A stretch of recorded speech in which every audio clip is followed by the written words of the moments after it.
So as your training age goes up, it takes longer to see anything actually be produced on the other end. Because of this, I feel that yeah, your gaining phases should probably scale to what your training age is. And at this point, next year is going to be my 20th year of training, weight training in some one form or another. So, the 1 year is definitely not going to cut it if I want to look different. 2 years maybe, but I want to look very different next time I compete. And because of that, yeah, I'm not going to jump into that prep until everything clearly looks much better than last time. So is there a specific timeline, or is it just waiting until you think you're better? I have a few predictions as to like when that will happen. I suspect that perhaps 2021 might be like the early stages of appropriate, but it can be as late as 2023. So I do think about it. I do think about it, but and it is hard to like Eric and Jeff are competing next year, and it's crossed my mind like, hey, let's jump in there, but um, yeah, I wouldn't be as satisfied with like what I'm putting out there. Those guys, well, Jeff is just as jacked as you need to be, and then Eric hasn't competed since 2011, Right. so he's clearly going to look different. So yeah, it's hard. It definitely is hard, but at the same time, this is the version of bodybuilding that I did fall in love with originally. Just very straightforward. Go in there, lift more weights, and eat enough food to hopefully turn those new performance markers into some muscle. So I love it, but that other side of the coin is also pretty nice. That's another thing you have to take into consideration when you're applying your training age to the situation is how much muscle can I put on? So, maybe when I was 17 years old, it was okay for me to put on 20 pounds in 6 months. But now that would just be wasteful, right? So the weight gain is much slower. For example, I am about 190 pounds right now, and I don't suspect that I'm going to see 195 until maybe June next year. Wow. Okay. Yeah, it's almost like I guess the way I like to plan it is you're almost eating at maintenance, but since you're so close to that maintenance, eventually, that little surplus here and there adds up, and well, like a few months later, you're like, I'm trending heavier.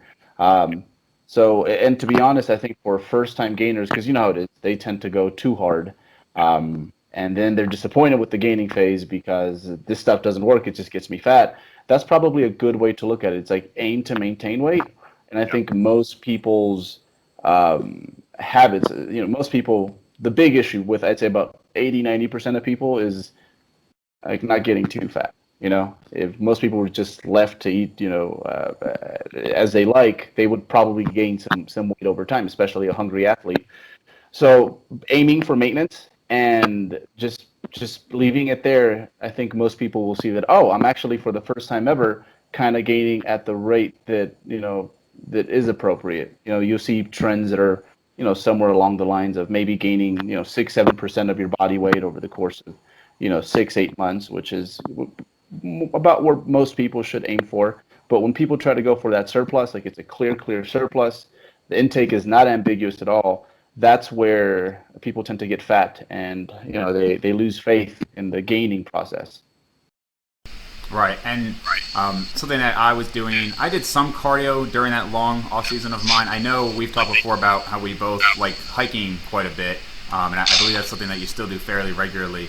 Are you monitoring that or limiting yourself at all for this gaining season to try to really put everything into like a last ditch effort to gain muscle? I think if anyone wants to get bigger and stronger, you're probably going to find, like I've always found with myself and with my athletes, that things are just way more predictable when we're focusing solely on lifting as opposed to like lifting and three-ish cardio sessions per week. Um, so I'm definitely sticking to that method, especially since I think usually my issue is, especially past a certain point, is just gaining weight. However, when you are eating enough and you're a little bit ahead of the recovery curve, uh, I think it's okay to, add some extra stuff in there. Maybe you wouldn't if you were pretty deep into a contest prep. So, hey, if I want to go to the gym and get a pickup basketball game, it's cool. If I want to go hike 12 miles, I can kind of afford it. But I am conscious about how much of that I use because, the better you want to get at something, the more you have to, specify, uh, specifically cater your energies to that task. And at this point, it is muscle gain and strength gain.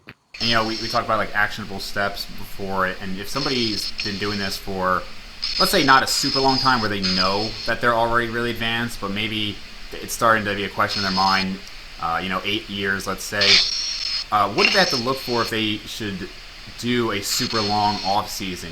Like, is there any signs where it's like, what, it's time to not compete, step back, and just take a really long time to get some growth? I'd say you probably reach that phase when you are no longer able to see improvements while gaining weight. Okay. Where when you have to actually cut down and now there's the evidence, right? You have to wait for that low tide basically. And then what ends up happening when you become really, really advanced, it's like, to me, it's like I almost have to emaciate myself to be like, there it goes. That's that little thing that I've been working on. So I think that's the biggest difference. I think that's how, for sure, most men kind of fall in love with lifting weights. It's like they go on a few bulks, and your friends start telling you look big, and it feels good, and it's like, hey, seems like every 5 pounds you gain, you look a little better. Not so much with women, but I think that's because typically their initial goal is like they don't appreciate how gaining muscle is going to impact their body composition in a positive way. But even with women, once they commit to a gaining phase, they will see that, hey, I've gained 5 pounds, but I look better than, say 6 months ago. But even with them, at some point, that kind of runs out, and you're going to have to go through these gaining phases where you look at performance markers to to tell you that you're heading in the right direction. But really, the only thing that's going to confirm that is once you go through a fat loss phase and you're able to see what you did rack up.